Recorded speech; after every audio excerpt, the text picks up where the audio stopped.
नमस्कार दोस्तों। महाअष्टमी की ढेर सारी शुभकामनाएं आप सबों को। और आजकल बहुत चर्चा है जातिगत जनगणना की, तो चलिए उसी के ऊपर एक मेरी छोटी सी कविता है कि जाति जनगणना से घृणित लोकतंत्र दिखाई पड़ता है। जाति जनगणना से घृणित लोकतंत्र दिखाई पड़ता है। हिंदुओं को बांटने वाला एक षड्यंत्र दिखाई पड़ता है। जात पात की परिभाषा आज मैं आपको बतलाता हूँ। जाति पर आधारित एक छोटा सा काव्य सुनाता हूँ। हम ब्राह्मण उसे कहते थे जिसने ब्रह्म को जान लिया, जो भौतिकता से परे परमार्थ को पहचान लिया। आध्यात्म धर्म शास्त्र जो हमें पढ़ाया करते थे, एक साधारण से शिष्य को चंद्रगुप्त बनाया करते थे।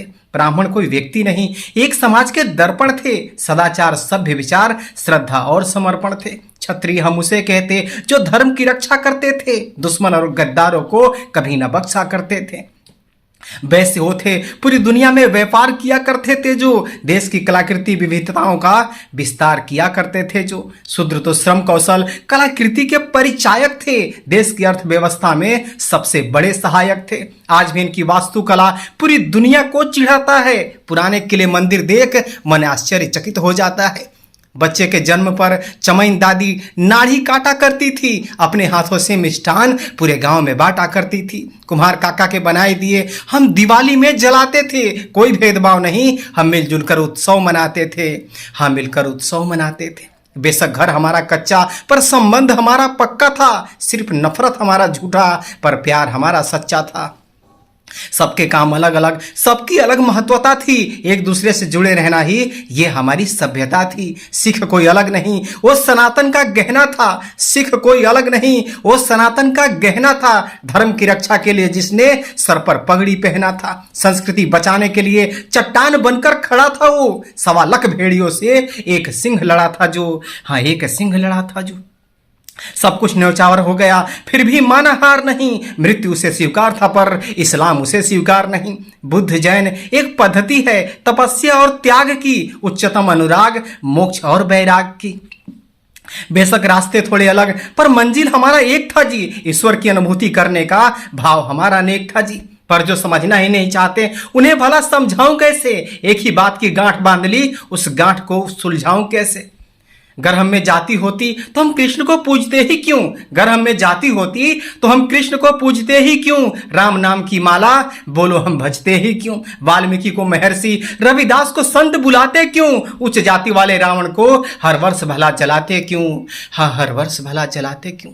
हमने चित्र नहीं सदा चरित्र को सम्मान दिया है। हमने इत्र नहीं स्वच्छ और पवित्र को सम्मान दिया है।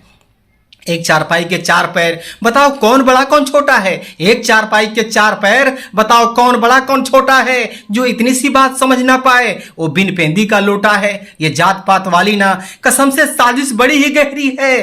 फंस ना जाना हे राम, मारीच की मृग सुनहरी है। जिसके मन में जो आया वो कुछ भी आकर बोल रहा है। हमारे अमृत भरे सरोवर में नफरत जाकर घोल रहा है। अंग्रेजों और मुगलों के राज में क्या तुम पर ठाकुरों ने अत्याचार किया। अंग्रेजों और मुगलों के राज में क्या तुम पर ठाकुरों ने अत्याचार किया। ये कैसे संभव है, इस पर तूने तनिक नहीं विचार किया। फूट डालो राज करो वाली ये कूटनीति अपनाते थे। अत्याचार खुद करते और हम पर दोष लगाते थे। वो कौन थे जो मंदिर तोड़कर मस्जिद बनाया करते थे, तलवारों के दम पर कलमा पढ़ाया करते थे, नालंदा जैसे पाठ्यगृह में आग लगाया करते थे।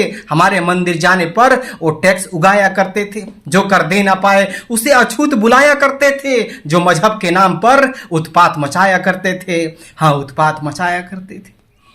उस समय अलग था जब क्रूरता मानवता पर भारी था। एक सिरफिरा मजहबी शासक बड़ा ही अत्याचारी था। बाल विवाह सती प्रथा उसी समय प्रचलन में आया था। उसी समय माताओं ने चेहरे पर गोदना गोदवाया था। रात्रि में विवाह उत्सव नहीं, वो तो एक मजबूरी था। लाज बचाने के लिए सर पर घूंघट बहुत जरूरी था। हाँ घूंघट बहुत जरूरी था।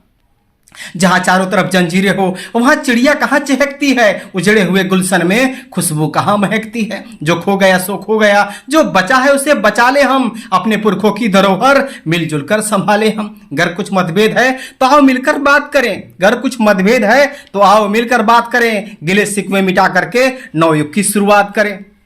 वरना इजराइल की हालत जरूरी नहीं है तुम्हें बताने को। हम दोनों ही जूझ रहे हैं अपना अस्तित्व बचाने को। ये राजनीति के चक्कर में खुद को सेकुलर दिखाना बंद करो। पृथ्वीराज वाली गलती तुम दोहराना बंद करो। वरना दर्द से कराहती हुई एहसास बनकर रह जाओगे, वरना दर्द से कराहती हुई एहसास बनकर रह जाओगे। तुम खुद अपने धर्म, अपनी संस्कृति का उपहास बनकर रह जाओगे। अभी नहीं सुधरे तो सुन लेना हिंदुओं, कागज के पन्नों पे सिर्फ इतिहास बनकर रह जाओगे, सिर्फ इतिहास बनकर रह जाओगे। धन्यवाद।